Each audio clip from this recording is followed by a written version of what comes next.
নমস্কার। আজকের কবিতা মেঘ বলতে আপত্তি নেই, কবি জয় গোস্বামী। মেঘ বলতে আপত্তি কি? বেশ, বলতে পারি। ছাদের ওপর মেঘ দাঁড়াতো ফুল পিসিমার বাড়ি। গ্রীষ্ম ছুটি চলছে তখন, তখন মানে কবে? আমার যদি 14, মেঘের 16-17 হবে। ছাদ থেকে হাতছানি দিত, ক্যারাম খেলবি আয়। সারা দুপুর কাহাতক আর ক্যারাম খেলা যায়। সেই জন্যই জোচ্চুরি হতো। হ্যাঁ, জোচ্চুরি হতো। আমার যদি 14, মেঘের 15-16 মতো।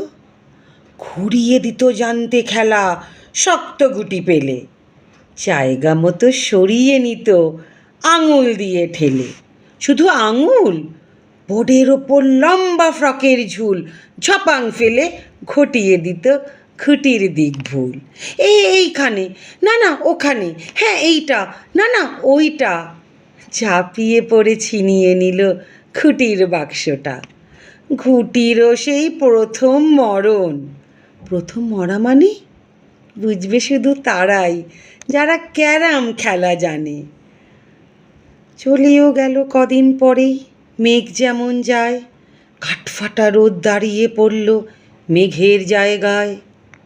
খেলা শেখাও, খেলা শেখাও হাপিত্যেশ কাক। কলসিতে ঠোঁট ডুবিয়েছিল জল তো পুড়ে খাক। খাক হওয়া সেই কলসি আবার পরের বছর জলে ভরল কেমন তোমায়? থামো থামো, ওসব কি বলা যায়? আত্মীয় হয়, আত্মীয়। আরে আত্মীয় না ছাই।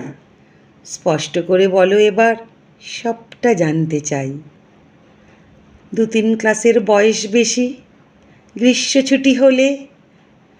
ঘুরেও গেছে 3 বছর, এই জানে সকলে। আজকে দগ্ধ গ্রীষ্ম আমার, তোমায় বলতে পারি মেঘ দেখতাম ছাদের ঘরে ফুল পিসিমার বাড়ি। নমস্কার।